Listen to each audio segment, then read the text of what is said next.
Shoutout po sa ating lahat at your service, Mr. Wildlife TV. Please to support and subscribe. Walang iba po ang ama ng Kalingap, Kuya Val Santos Matubar, Boss Kalingap Rav, at ating Ina Vlogs. At please to support sa lahat po ng mga Kalingap charity vloggers or Kalingap partners. Once again, at your service, Mr. Wildlife TV, your Mr. Goodbye.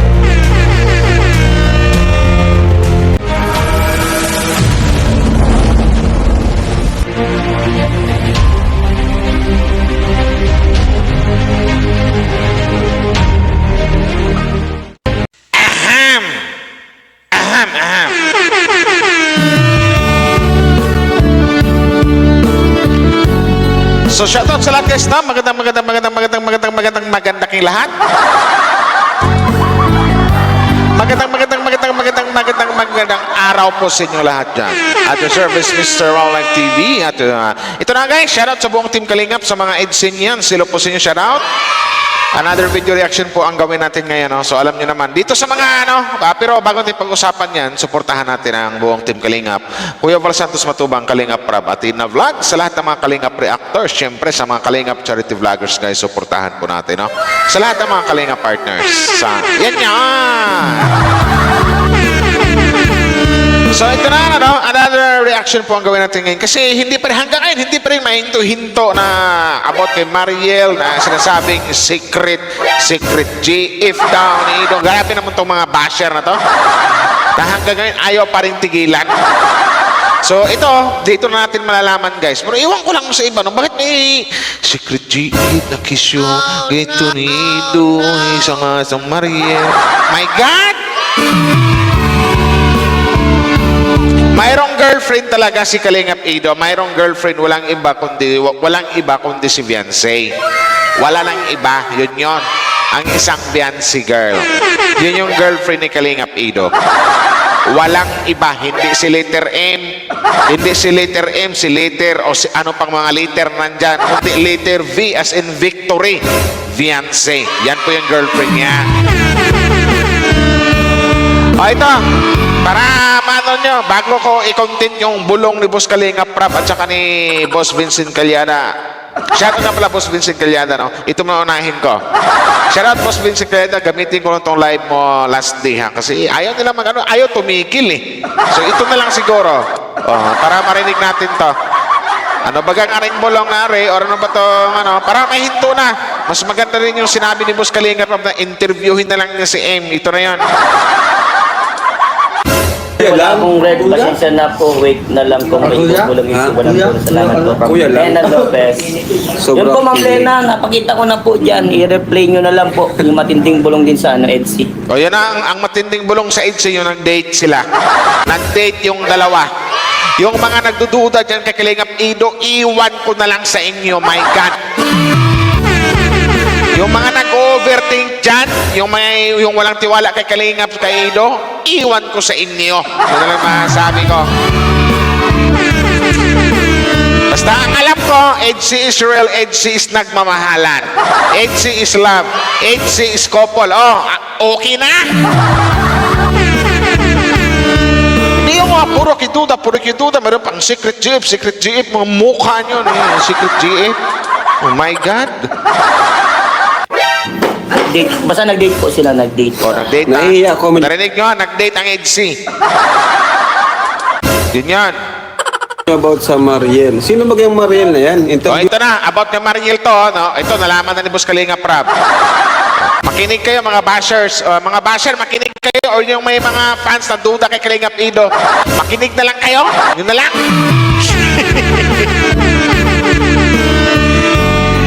Ang hina na kasing paintindihin eh.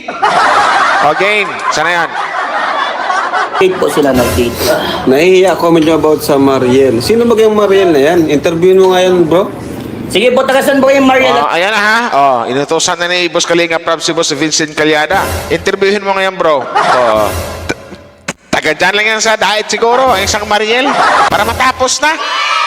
Para mahinto na itong mga lintik na bashers na to. Maganda yun, may interview ni Boss Vincent Calyada. kundi ni Boss Kalingap Rab. At ako po mag-i-interview. Para matigil na yan. Invite mo, interviewin ko. Yun. Ito yung maganda. I-invite.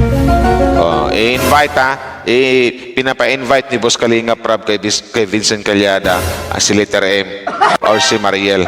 Para ma-interview. Yun lang yun, di ba? Hindi yung maraming ang daming chichiburitsi ng mga bashers at saka yung mga ibang fans na may duda kay Kalingap Ido. Yun na lang yan, para mahinto na kayo. Yun po, invite daw ka daw po. Shout out doon po sa Mariel daw. Yun Kay Mariel, shout out to Mariel. Siya kung nakikinig ka ngayon. Kung sakaling mapanood mo itong ina-invite ka ni Boss Kalingap Rab na i-interviewin ka about dito sa issue na ikaw daw yung something like na secret girlfriend daw ni Kalingap Ido. My God. Diyos ko. Yan. Sabihin daw po. Interviewin natin para matuldo ka na yan. Oo nga, tama yung Boss Kalingap Rab. Dapat may interview na para matuldo ka na. Hindi yung kung ano pa yung mga hanggang ngayon, walang kamatayang issue na yan. Andun yung asaran, ang-aasar, tapos yung ibang EDSI fans naaasar din.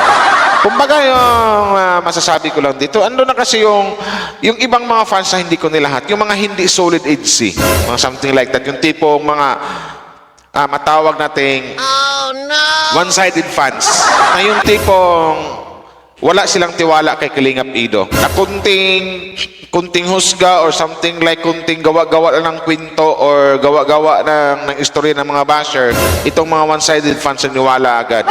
Ang mas matindi pa dito, marami nang sinasabi kay Kalingap Ido.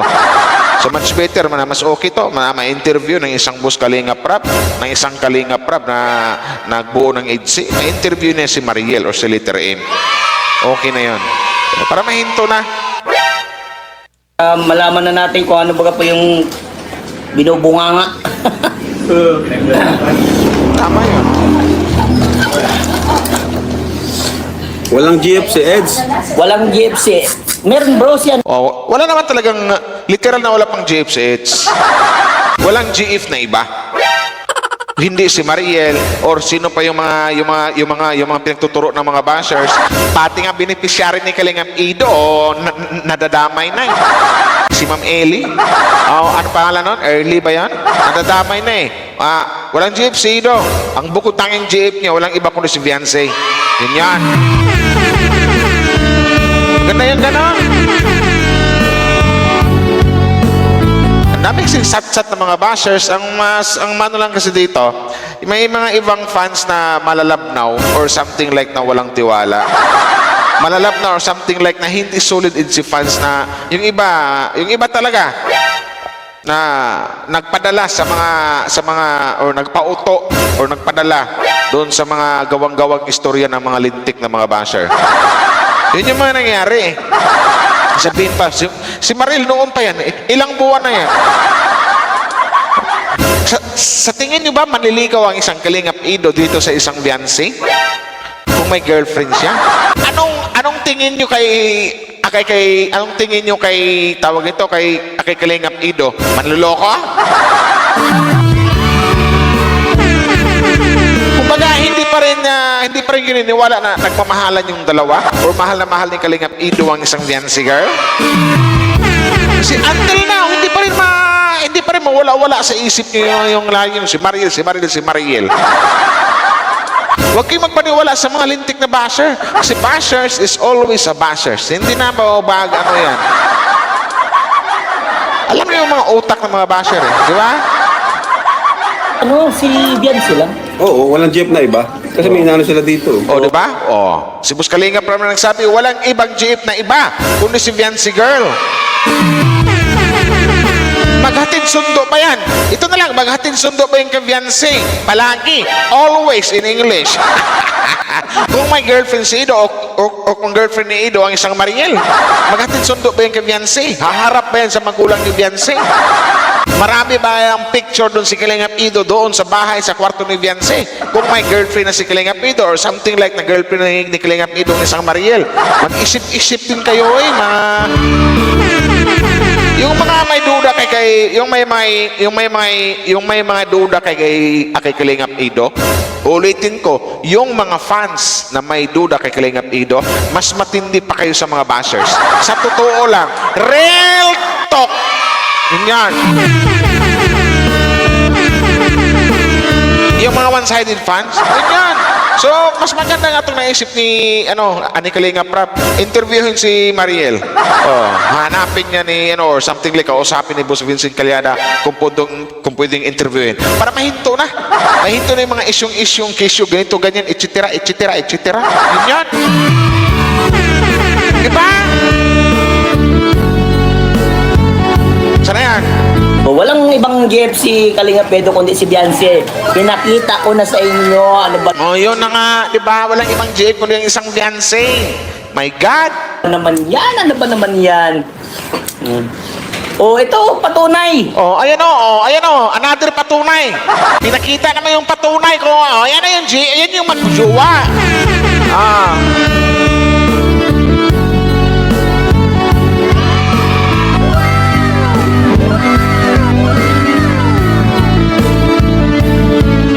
Huwag niyong sabihin na hindi pa rin kayo naniniwala. Iwan ko na lang.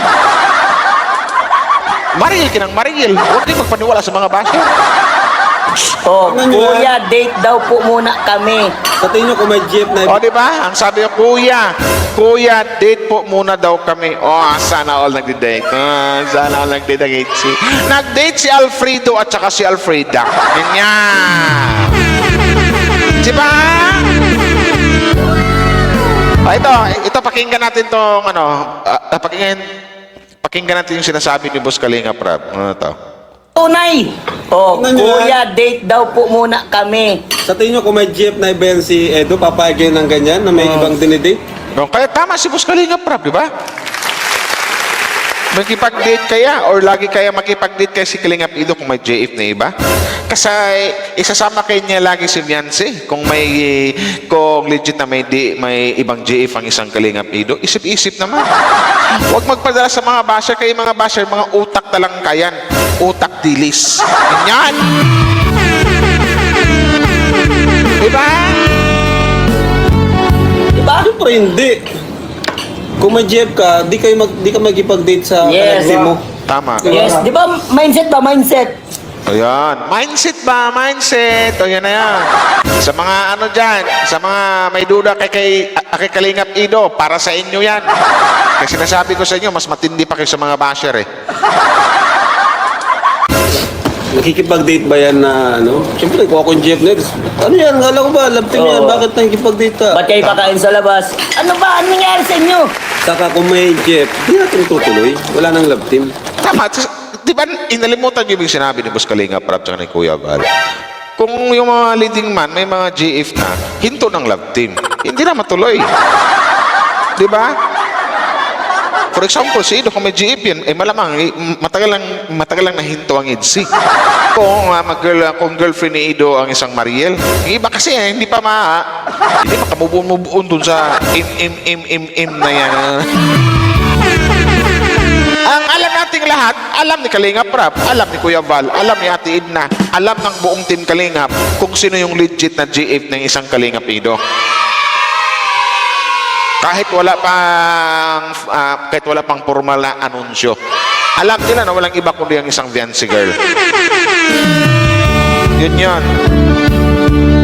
Yun lang yun. Alam ng lahat yan. Lalong-lalo si Boss Kalingap Rap, yung mga matubang. Alam ni Boss Kalingap Rap na ang GF, girlfriend ng kanyang pinsan na si Ido, Papa Edge o si Alfredo, walang iba kundi si Alfreda, si Beyonce. Yun lang yun. Diba? Eh talaga. O, di ba? Nangyari sa inyo. Ano nangyari Kasi kawawa naman yung girlfriend, di ba? Oh, kawawa yung babae.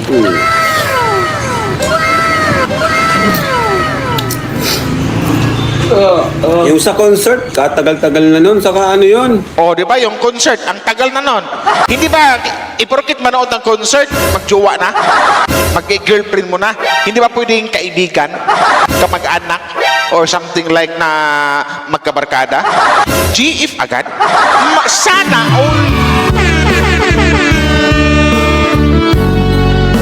Tsaka ang tagal na nun, di ba, Boss Kalingap Rob? Pwede naman kaibigan, di ba? Oh. Ngayon po, ulan po.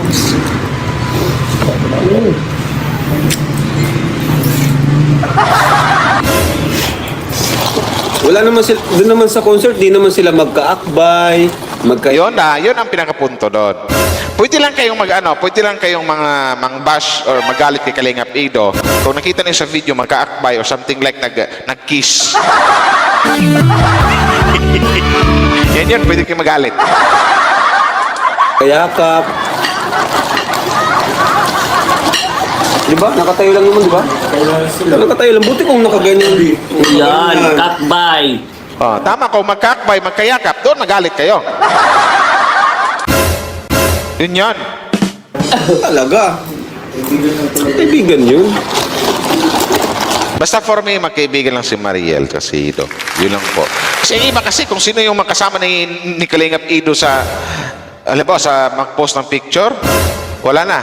Grabe ng mga niga comments. Grabe. Sana all Ido gwapo. Bakit wala kang Kalingap Ido? Kahit sino na yung babaeng mga kasama, mapapicture, no? Si Early, tapos si Letter M noon pa yan. Hanggang ngayon, di pa alam na ayan pa rin. So ito, mas maganda yan, mangyari ng ganyan na may interview ni Boss Kalingap Rob, yan si Mariel. Para matuldo ka na. Para yung mga walang tiwala dyan kay Kalingap Ido, iwan ko sa inyo, sampal yan sa inyo pag yung mangyari. Yun lang yun. So hanggang dito na lang guys, no? Hindi ko na pahabain to kasi medyo mabahaba na nga. Maraming salamat po sa inyo. Wow Live TV, maraming salamat sa nag-like and share. HC Nyams, mega love shout out. HC is real, HC is love, HC couple.